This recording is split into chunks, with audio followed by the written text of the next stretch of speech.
fim da introdução, uma longa introdução nós tivemos, porque foi a conclusão do curso passado.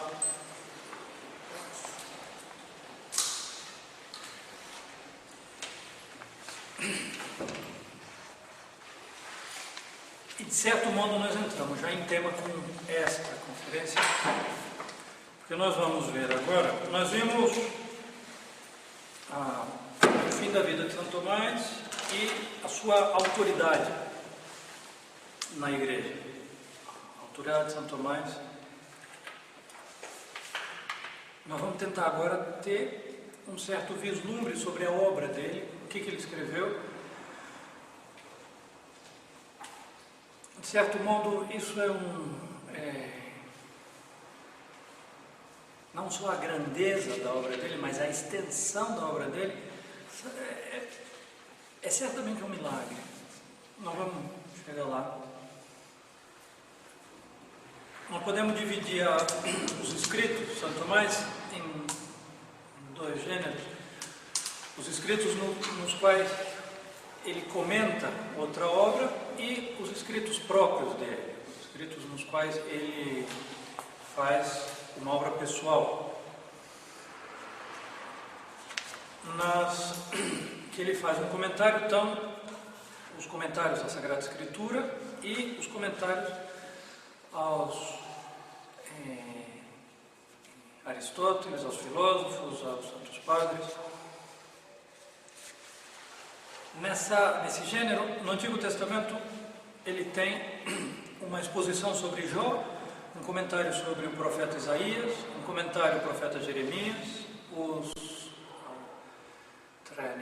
as Lamentações de Jeremias, os Salmos de Davi e o Cântico dos Cânticos, que esse se perdeu, que foi o que ele dita no leito de morte.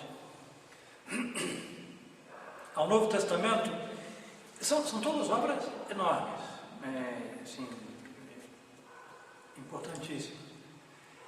Ao Novo Testamento, a principal obra dele é a que a gente chama Catena Áurea. É uma obra de uma magnitude sem igual. Ele vai comentando, ele toma cada um dos 4 evangelhos e vai comentando versículo por versículo com as palavras dos santos padres. Ele vai costurando os comentários dos santos padres sobre aqueles pontos do evangelho num discurso contínuo, e não tem palavras dele, são todas palavras de todos os santos padres da igreja, Santo Agostinho, São Jerônimo, são todos os santos padres. Esse aqui é também, eu acho que eu tinha guardado na cozinha. É isso.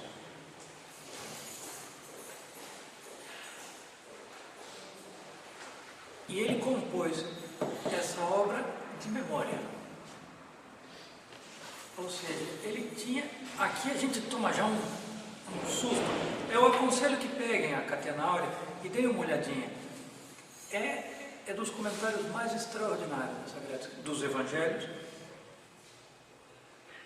E a facilidade com que ele une e faz um discurso contínuo. Nossa, a gente, para colocar uma citação no sermão, a gente puxa para cá, puxa para lá, ajeita a frase sua. Não tem muito a ver com o que eu estou dizendo. Espera aí, deixa eu mudar o sermão então para caber na citação. Vem para cá, vai para lá. Encaixou. Depois de um esforço, Santo Tomás faz os 4 evangelhos, um comentário contínuo, sem interrupção, só com as palavras dos santos padres, citado de memória. Depois ele tem 2 comentários próprios dele aos santos evangelhos, um de São Mateus, outro de São João. Depois ele comenta as epístolas de São Paulo, e ele comenta cada uma das epístolas é um livro que ele faz. Depois, sobre as sentenças de Pedro Lombardo, ele tem uma grande obra, um comentário sobre os 4 livros das sentenças. Essas sentenças, é importante, era um livro, texto base usado nas escolas medievais, nesse século XIII, fim do XII e XIII. E para ser doutor em teologia, era dos requisitos era comentar este livro. A Suma Teológica, nós vamos ver lá na frente, vai vir para substituir este livro, muito deficiente, com deficiências muito graves, esse livro. São Tomás tenta, nesse primeiro livro, corrigir sem parecer que está corrigindo. São Tomás nisso tem uma delicadeza, o respeito que ele tem pelos Santos Padres, pelos escritores anteriores. Se não é necessário, ele não enfrenta, nem ataca, nem corrige, e se ele pode corrigir dissimuladamente, ele corrige dissimuladamente. Uma das notas características da obra de São Tomás é essa delicadeza com os autores anteriores. Depois ele escreve um comentário sobre uma exposição sobre as decretais, uma exposição sobre o livro de Boécio, De Trinitate. Esse comentário é um livro muito importante sobre vários pontos de filosofia, em que ele consegue limar e dar princípios de filosofia muito importantes nesse livro. Depois ele tem um comentário a todos os livros de Aristóteles, Hermeneias, os posteriores analíticos, os 8 livros da física, os livros sobre o céu e o mundo, os livros da meteorologia, os livros de Geração e Corrupção, os 3 livros de Ânima, os livros do Senso e Sensato, Memória, as Metafísicas, a Ética Nicômaco e os livros da Política de Aristóteles. Todos comentados. Comenta Boécio, comenta também uma obra de Dionísio, o pseudo-Dionísio, dos nomes divinos.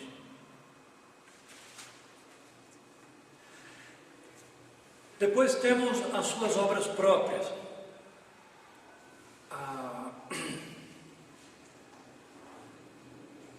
A grande obra de São Tomás é a Suma Teológica, que está dividido em 4 partes. A prima pars, a primeira parte, a segunda parte, que tem duas partes, então a gente chama prima pars, prima secunda, a primeira da segunda, a segunda da segunda e a terceira. São as 4 grandes partes da Suma. Nós vamos depois analisar com calma a Suma. A Suma contra os Gentios, no qual São Tomás faz todo um tratado de teologia,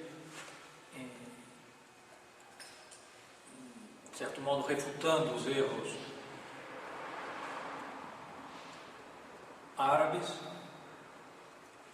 Depois as questões disputadas, que são as grandes questões universitárias na qual ele enfrentava o corpo professoral, as questões disputadas medievais, são obras assim muito importantes. De Veritate, De Anima, são, deixa eu ver, 1, 2, 3, 4, 5, 6, 7, 8, 9, 10, 11, 12, 13, 14. 14 grandes. Uma questão disputada é a obra da vida inteira, né? Você conseguir chegar a uma tese, chegar a um pensamento acabado e conseguir enfrentar uma universidade, expor, sabendo que todos vão atacar ali para destruir a sua tese. Normalmente, uma questão disputada dessa é assim, a obra da vida de um escritor. São Tomás tem essas 14 questões. Ele tinha também em Paris as questões disputadas quodlibetales, quodlibet, que era ir se apresentar para enfrentar uma discussão sobre qualquer assunto. Era se colocar na boca dos leões, lá na... É engraçado, eu não sei aqui no Brasil, mas na Argentina, essa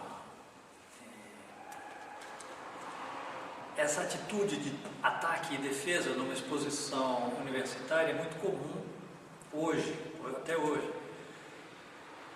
Um professor universitário expondo uma tese ou expondo um pensamento próprio ou uma conferência, supõe que todos os que estão ouvindo querem desarmar e desmontar o que ele está dizendo.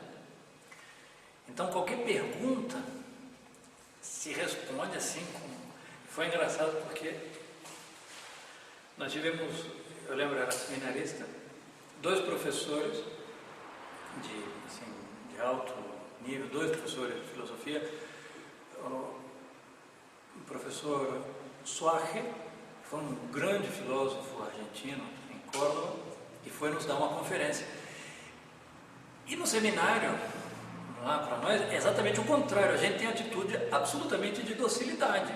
E se o professor está ensinando, é porque, por sorte, nos nossos seminários, a gente aprende o que é certo. A gente não tem... Hoje em dia, no seminário moderno, a gente fica se defendendo o tempo todo. Mas lá não, a atitude normal é de docilidade. E um dos padres, um dos professores, fez uma pergunta, mas caiu um raio assim, o professor destruiu o padre. Aí todos os seminaristas nos escondemos assim debaixo da mesa. E ele falou assim: mais alguma pergunta? Tá. Na semana seguinte, outro professor, professor Lamas, um professor também de filosofia moral, e exatamente a mesma situação, mas aí foi um seminarista que perguntou, mas ele foi pulverizado assim, e perguntou com toda a ingenuidade. Isso é só para dizer a força dessas questões disputadas. Depois, várias obras menores, nós podemos dizer, vários comentários, opúsculos pequenos de dogma, em geral a pedido de alguém. São Tomás, no meio das suas obrigações mais terríveis, nos seus escritos, alguém escreve uma carta para ele: será que o senhor não podia escrever para mim um trabalho sobre a influência da abobrinha na lua cheia? Pois não. E escrevia com todo cuidado, toda delicadeza, e punha todos os princípios que regem as abobrinhas. É incrível a delicadeza. A maioria desses opúsculos são respondendo a alguém que pedia. Opúsculos de apologética, em geral, nas grandes discussões da cristandade, quando lhe pediam argumentos nas discussões com os árabes ou com os cismáticos gregos ou com os armênios. Depois as suas obras litúrgicas, a festa de Corpus Christi, as orações que ele escreveu, que são belíssimas. Depois os seus famosos sermões, que ele pregou em que língua foi, padre? Não foi em latim? É o dialeto ali de Nápoles, não é? Ele pregou em napolitano, sabe? Para o povo. E aí a gente vê, são extraordinárias essas obras, como ele conseguia digerir a altíssima teologia dele para um sermão claro, simples, explícito. São famosos esses livros sobre os 2 preceitos da caridade e o decálogo, uma exposição sobre o credo, uma exposição sobre o Pai Nosso, sobre a Ave Maria. Em geral eram pregações da Quaresma, que ele pregava todos os dias, durante toda a Quaresma, e vinha Nápoles inteira assistir os sermões dele. Depois os sermões das festas, são famosos também os sermões dele. Depois os seus opúsculos filosóficos, De Ente et Essentia, esse é um livro importantíssimo. São inumeráveis os seus trabalhos. E se guarda também, além de todas essas obras, os escritos dele quando era estudante, as anotações de aula dele, das aulas de Santo Alberto. São muito interessantes. E muitas vezes está muito melhor o escrito de São Tomás sobre a aula de Santo Alberto que a própria aula de Santo Alberto. São...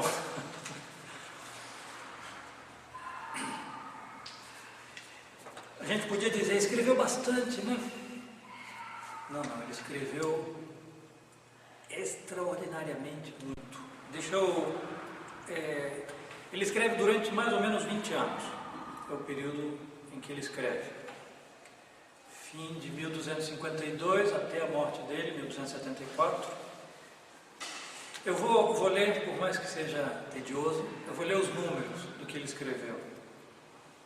891 lições sobre os livros de Aristóteles, 803 lições sobre a Sagrada Escritura, 850 capítulos sobre os Evangelhos, na Catena Áurea, 436 capítulos na Suma contra os Gentios, 2.999 artigos sobre as sentenças, 12.000 capítulos em multitude de opúsculos de diversas índoles, 510 artigos das questões disputadas, 260 artigos nas questões quadlibetales, 2.652 artigos na Suma Teológica, com solução de mais de 10 mil argumentos.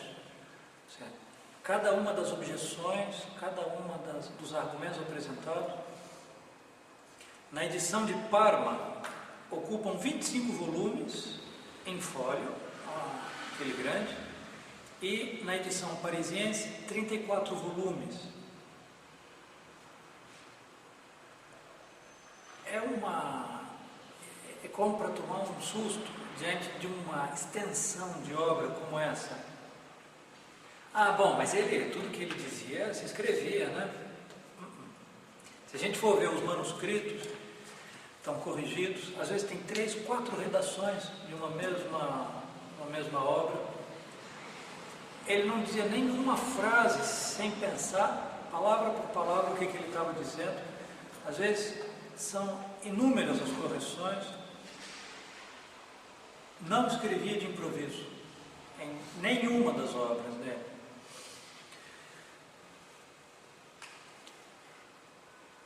Aqui a gente já começa a se aproximar da grandeza da obra São Tomás, sem olhar o milagre do que está escrito, da genialidade do que é escrito. Durante esse período de mais ou menos 20 anos, ele tinha um dia de trabalho, mais ou menos de trabalho assim, intelectual, de escrita e de ditado, mais ou menos umas 16 horas por dia de trabalho. Quando a gente estuda assim 2 horas, a gente diz, estou cansado. Eu preciso espairecer. Vou ver um filme para espairecer. 16 horas de trabalho sem interrupção. Quer dizer, desculpe, assim, diário. É comum que ele levantasse de noite, ele acordasse de noite e tivesse a solução de um problema, corria lá para acordar o coitado do Frei Reginaldo, que era o secretário dele. Frei Reginaldo, eu tenho já a ideia. E o coitado começava a anotar aquele ditado. A memória de São Tomás. Dizem os seus biógrafos que ficava guardado de modo indelével qualquer coisa que ele lia. A gente tinha um amigo, um dos padres do seminário, agora o superior distrito no México, o padre Mário Trejo. não era absolutamente nem de longe isso, né? Mas ele também, ele lia uma vez e ficava na memória. Então, era assim a coisa mais odiosa que tinha, porque, não, você errou, tal coisa, e citava assim extenso um parágrafo inteiro, coisa que nós vimos 2 anos antes, en passant, assim, São Tomás, ele tinha de memória toda a Sagrada Escritura, as sentenças de Pedro Lombardo, por cada convento que ele passava, ele se dedicava à biblioteca, especialmente aos Santos Padres, e foi essa armazenação, né? Armazenagem ou armazenação? Armazenamento, nenhum neutro. Esse armazenamento intelectual dos Santos Padres que faz com que ele possa escrever depois a Catena Áurea. As obras de Aristóteles, ele tinha quase toda a obra de Aristóteles de memória. E é engraçado porque às vezes ele cita, a gente descobre isso porque ele cita as obras de Aristóteles, às vezes muda a frase, permanece exatamente o mesmo sentido, literalmente, mas ele muda a ordem da frase porque você vê que ficou na cabeça e ele pensou o que Aristóteles diz, então ele arrumou de outro modo a frase de Aristóteles e guardou de outro modo. A mesma coisa as obras do Pseudo Dionísio e de Santo Agostinho. Alguém já viu as obras completas de Santo Agostinho? É assim uma prateleira de livros sem fim.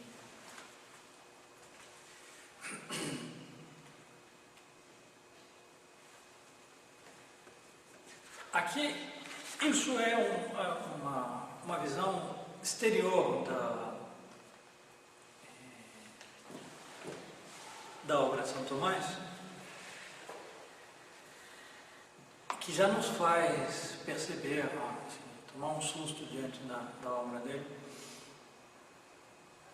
Mas eu queria centrar e falar especificamente sobre a Suma Teológica, porque, de certo modo, é a obra de São Tomás, é a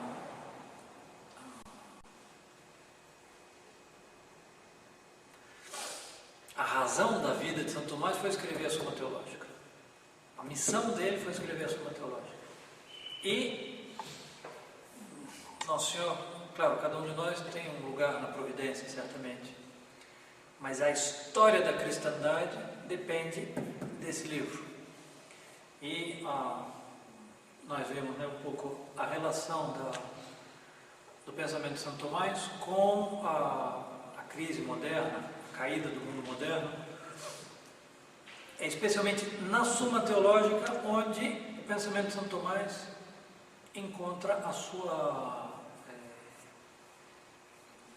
coesão, ele está perfeitamente expressado na Suma Teológica. Ele começa a escrever a Suma há uns 40 anos, quando foi destinado a Roma, ao convento de Santa Sabina, se não me engano, depois do primeiro professorado de Paris.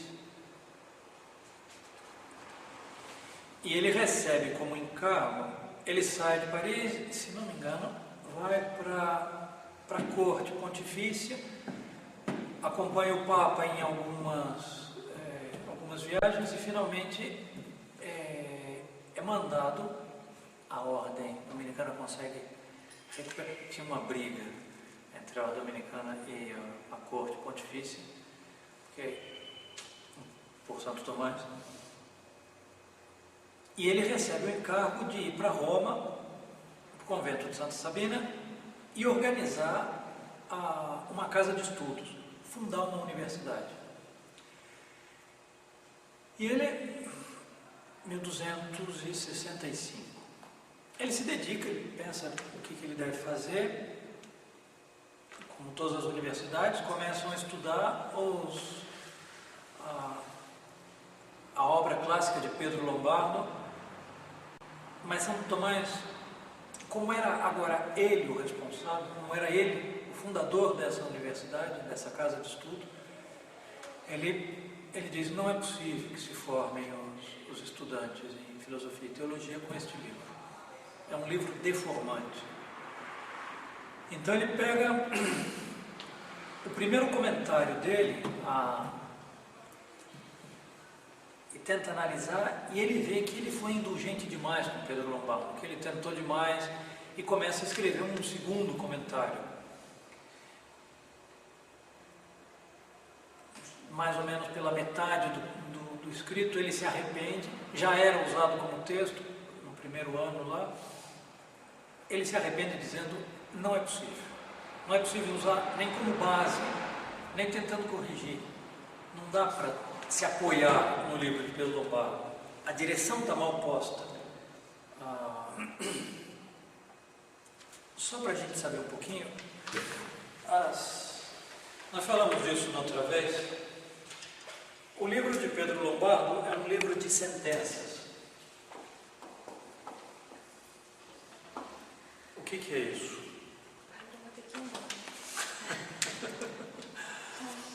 Lembrança para as meninas. O que são as sentenças? São uma coleção de citações dos Santos Padres, sem muito acordo, sem muita concordância entre eles. Então, se dá um tema, sacramentos, definição de sacramento. Aí põe sentença de autoridades dentro da igreja.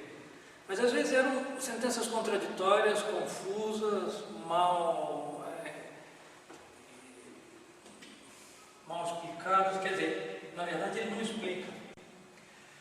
São Tomás, ele quer certamente se apoiar na doutrina dos Santos Padres e no magistério da igreja, mas ele segue o exemplo de Hugo de São Vítor, que tinha escrito no século XII uma suma, e ele faz uma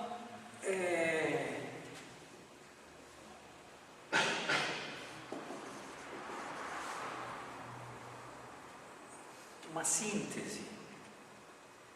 Ele não põe as sentenças desconexas, mas ele põe o corpo do pensamento como um todo, orgânico e bem desenvolvido, com começo, meio, fim.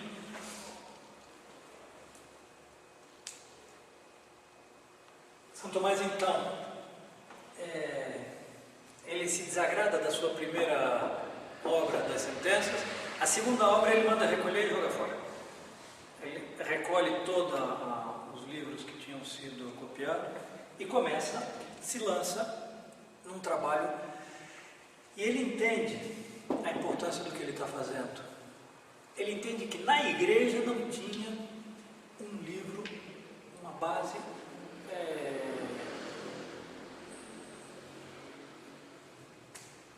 suficientemente claro e didático, que pudesse ser um livro no qual um estudante se entregasse para ser formado. Ele toma, agora como já na madurez do seu pensamento e tendo sido encarregado disso, ele se dedica à construção da Suma, que é uma catedral. É a construção de uma catedral de Chartres, a Catedral de Paris. É uma coisa realmente monumental. Nesse período que ele está em Santa Sabina, no convento em Roma, e logo em seguida, quando ele é mandado para Viterbo, se não me engano, exatamente, ele volta para a Cúria Pontifícia, para a Corte Pontifícia, o Papa arranca ele de novo da ordem e põe de novo na 1266, 1267, é o período dele em Viterbo. Ele escreve, desde Santa Sabina até o fim do período dele em Viterbo, a Prima Pars. a gente tem aqui prima pars, que nós podíamos dizer Deus. Deus uno, trino, Criador.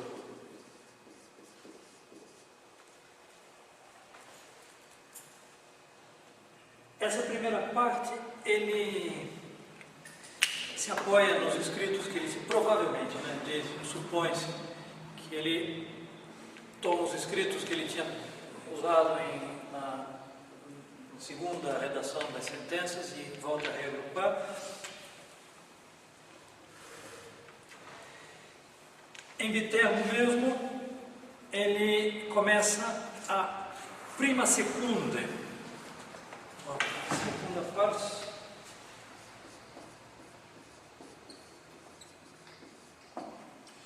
São Tomás diz: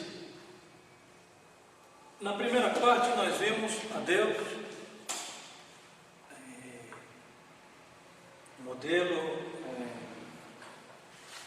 deixa eu ver se eu não tenho texto aqui para citar exatamente. Agora convém estudar a sua imagem. E estuda o homem, mas na verdade ele não estuda o homem em si, ele estuda o homem como imagem de Deus.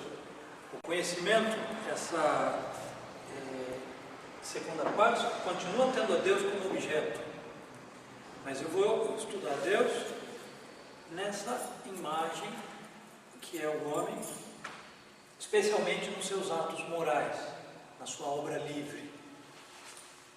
Então, aqui se estuda o homem como criatura, a composição da alma, a inteligência, a vontade, as partes da alma, mas aqui se estuda um ato livre humano, um ato pelo qual o homem escolhe alguma coisa.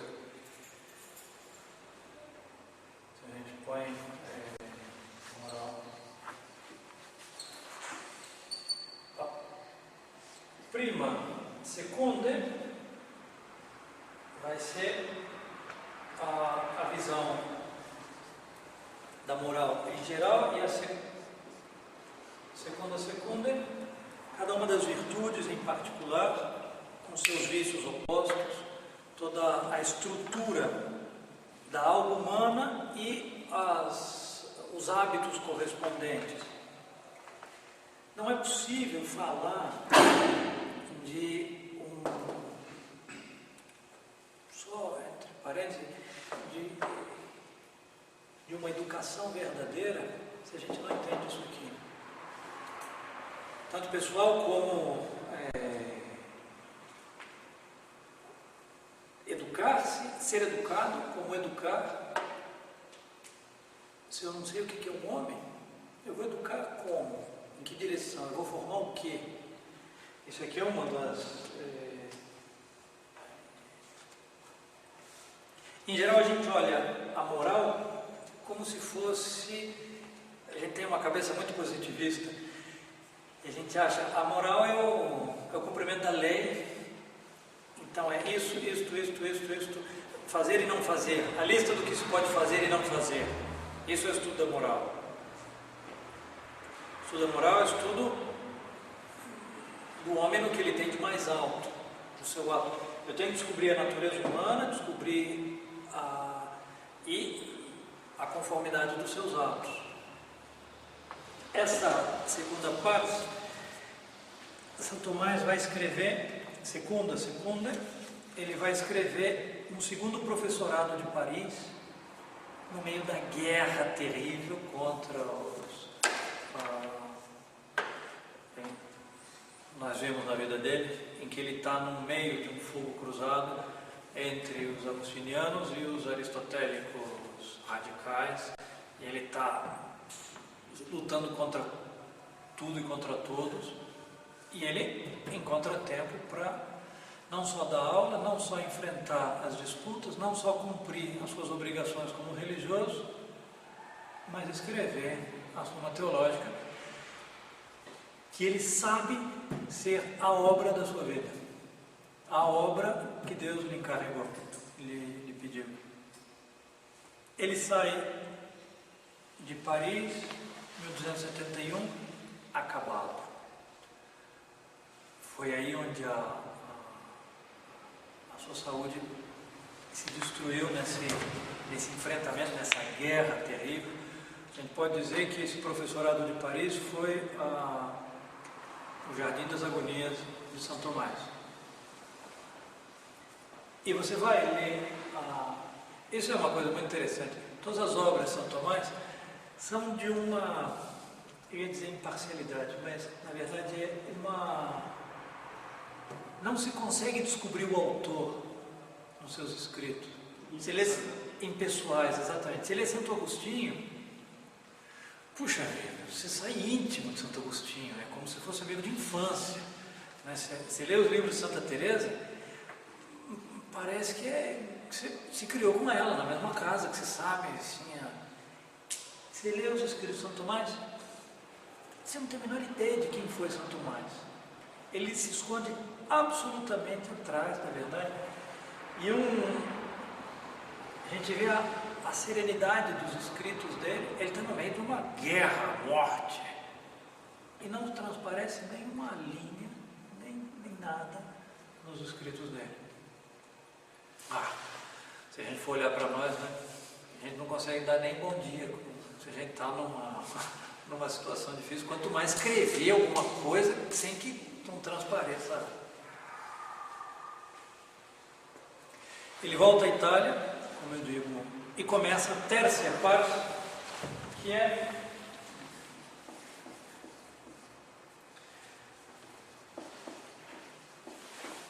Nosso Senhor Jesus Cristo. Deus, homem e o homem Deus. Nosso Senhor, o caminho de volta do homem. O que é o homem cair, a estrutura moral do homem, a estrutura do pecado e o retorno a Deus por meio de Nosso Senhor. Mas ele morre na metade, na terceira parte, e ficam questões importantíssimas sem resolver. Assim, é como essas catedrais, justamente, medievais inacabadas, terminadas, mas faltando alguma parte que não é, a gente pode dizer, está a catedral, mas está faltando uma, puxa vida. Até a questão 90, quando ele, na verdade, ele para de escrever. Aqui nós contamos no relato da vida dele.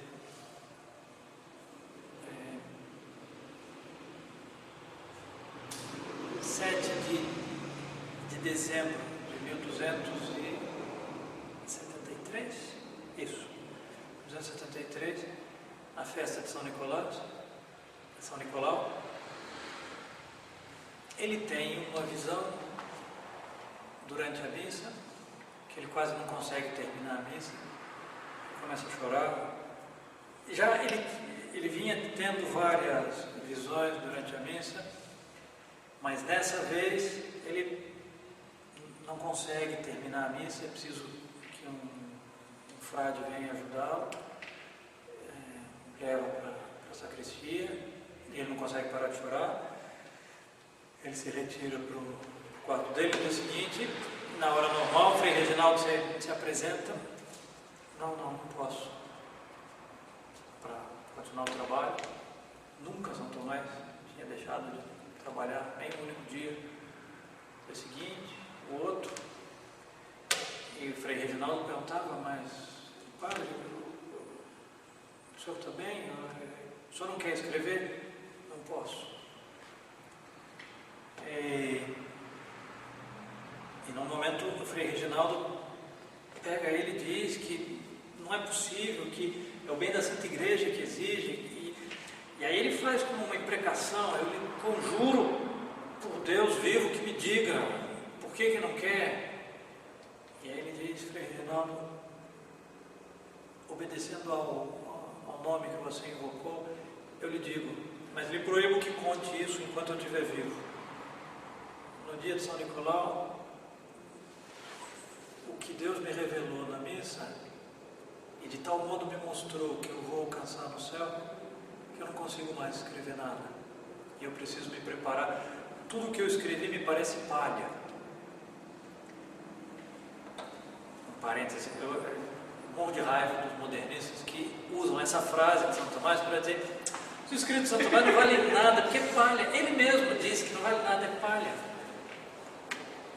Pois é palha, e sendo palha, é infinitamente superior a tudo o que há nesse mundo, intelectualmente falando. E se isso é palha, o que é o resto? Mas o que ele quis dizer, comparado com o que eu vi. Ou seja, os escritos de São Tomás são a verdade revelada, a teologia é o acordo perfeito entre a fé e a razão, na sua expressão mais alta possível nesta vida, nessa história, e no juízo final nós vamos ver o que é a soma teológica, mas comparado com a visão de Deus, com a visão beatífica, a diferença entre o modo humano, racional de escrever, de proceder, e a visão direta de Deus, no qual se participa da vida íntima própria de Deus, assim a gente pode dizer que é palha. Aí sim. E São Tomás se recusa, ele entra mais ou menos num êxtase contínuo e ele não consegue muito sair daquilo. Ele recebe a ordem do Papa de se dirigir para Lyon, na França, onde vai ter um concílio. Os cismáticos orientais, os ortodoxos, aceitaram voltar à igreja, e São Tomás foi chamado para responder às objeções dos ortodoxos. Então, ele tinha um opúsculozinho que ele tinha feito justamente para isso, muitos anos antes, e ele empreende a viagem. No meio do caminho, ele bate com a cabeça num galho de uma árvore, em êxtase. Ele está em cima de um momento, de uma rua, cai muito mal, e a saúde dele começa a se deteriorar. Alguns pensam, mas isso é uma coisa muito aventurada, que ele foi envenenado por Carlos d'Anjou, o imperador, pois a situação do imperador era confusa, ele tinha uma atitude ruim, e São Tomás tinha dado a entender que ia relatar ao Papa o que acontecia e propor uma solução. A morte dele tão assim, não é repentina, mas é de certo modo inesperada. Eu não me pronuncio nem a favor nem contra. Em todo caso, a tradição essa de que São Tomás foi envenenado,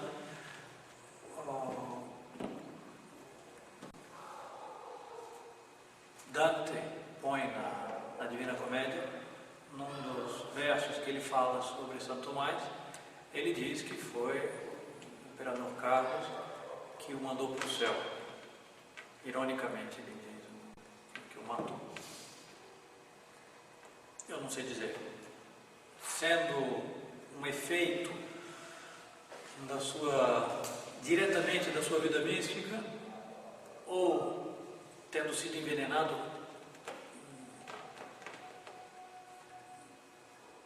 há uma permissão da providência.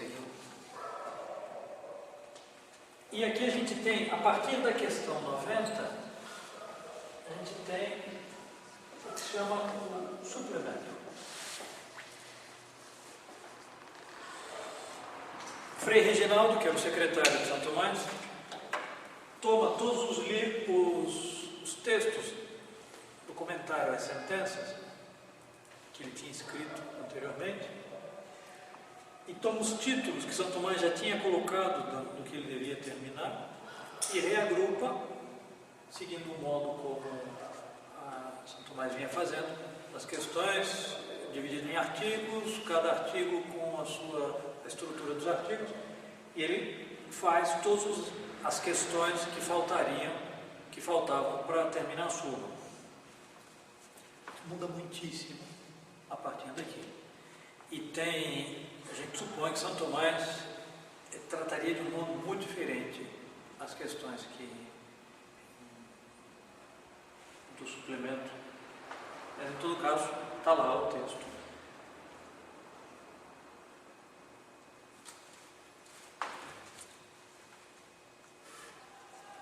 A súmula teológica, como nós dissemos nas aulas anteriores, ela tem várias grandezas. Uma delas, e não das menores, é a clareza dos princípios nos quais está apoiada essa relação perfeita entre a fé e a razão, entre o conhecimento natural e o revelado. São Tomás, se a gente tentar entender qual foi o dom específico dele, foi o dom da teologia. O que é a teologia? É usar o instrumento filosófico para conseguir tirar do que foi revelado toda a sua potencialidade, tudo que está implícito na revelação, no que foi revelado por Deus, tanto na Sagrada Escritura como na tradição, o magistério, a filosofia e a perfeição de filosofia dele consegue explicitar. Então a gente tem os princípios, depois a mesma construção, que a gente pode dizer o objeto mesmo da Suma, que São Tomás consegue abarcar todo o conhecimento da teologia, a gente pode dizer aqui a revelação. E depois, algo que é muito importante é a disposição didática. Deixa eu colocar assim como didática. O que é isso? São Tomás pensa na cabeça de um estudante não formado, incapaz, difícil, e ele toma uma inteligência frágil e vai dando passo por passo na formação do conhecimento da revelação teológica e da filosofia.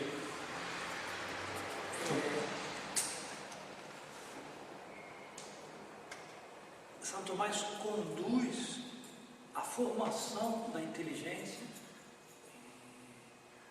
A Suma tem o dom não só de dizer o que ela diz, mas de formar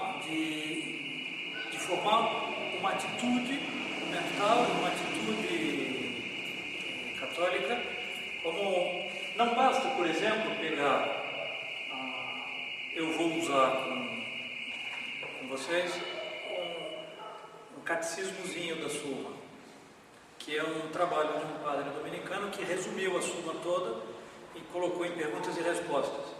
Sim, nós temos as duas coisas e seguimos a ordem, São Tomás, então algo disso fica. Mas a estrutura de um artigo, o modo de conduzir a inteligência, ele vai pondo pedra por pedra do edifício da inteligência e vai construindo a inteligência de um discípulo. Ora, é realmente um dos maiores tesouros da Santa Igreja, é a Suma Teológica. Nós vamos ver, especialmente, a segunda parte, e vamos tentar ter uma visão sobre o Tratado das Virtudes, o que são as virtudes, a estrutura da humana e virtude de cada, a estrutura das virtudes, com seus vícios opostos.